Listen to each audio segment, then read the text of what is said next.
Hi there. Okay, so we're moving on now from the electron to the nucleus. So moving on to what's called nuclear physics, the physics of the nucleus.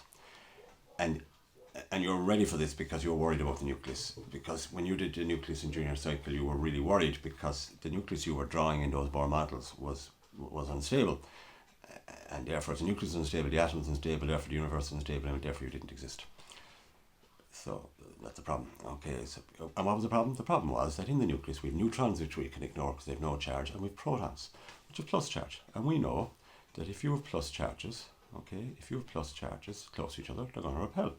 Okay, so it's a bit like these, just two magnets here. Okay, and if I try to put these magnets together because they're both north poles that I'm pushing, okay, I can't actually get them together. Okay, I'm struggling, right? So clearly, the nucleus mustn't be unstable. Now, if I work hard enough, I'll manage it. Okay, because okay, so let's think about it. The forces are repelling, like so these are acting like the two protons. But if I put a larger force in, okay, I can manage just about. Okay, putting a larger force in, okay, I can get them to stick together. So I'm applying another force, a stronger force, to the nucleus, right? And that's what happens in reality. There is another force. One we don't experience because it only happens inside the nucleus, and it's a really strong force, and it's in the nucleus. And there's a name for it. Okay? And sometimes physicists aren't that imaginative, so they called it the strong nuclear force.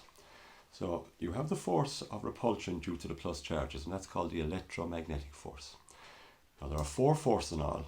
Okay, the electromagnetic force is the force between charges. And every force we experience, every force we dealt with when we were doing mechanics, every force we experience apart from gravity, okay, is an electromagnetic force. It's a force between charges, very often a force between electrons. Okay, but in the nucleus we have an electromagnetic force between protons, which is a repulsive force, and we have a strong nuclear force which is holding them together, and they're battling, right? If the strong nuclear force wins, the nucleus is stable. If the strong nuclear force isn't winning, it's unstable. Okay, and we'll see what happens then. That's when radioactivity comes in. So let's get clear. In the nucleus, we have a strong nuclear force and we have an electromagnetic force. The strong nuclear force is attractive, trying to hold the nucleus together. The electromagnetic force, due to the opposite charges of the protons, is repulsive, trying to blow it apart. And it's the balance between the two of these that we will be dealing with as we go. Now, radioactivity is a scenario where small parts, in some cases, of a nucleus can be removed to make the nucleus more stable.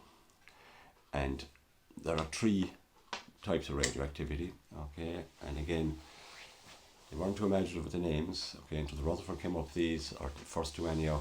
He called them alpha, beta, and gamma rays, first three letters of the Greek alphabet, okay. So the first, some of them are really particles and not rays, okay. So the first is called an alpha particle, okay. So an alpha particle, okay, symbol alpha, okay, alpha particle. Now an alpha particle is something that is emitted from a nucleus to make it more stable, okay, and it is actually two protons and two neutrons stuck together. Two protons and two neutrons, okay, so effectively that's what it is. Okay, so I'm going to say that's a proton, I'm going to call them plus charges, and I'm going to put them 0 for those that they have no charge, okay, right? That's what it is, okay? Now, two protons and two neutrons stuck together, okay, has a charge of plus 2. Charge of plus 2, okay?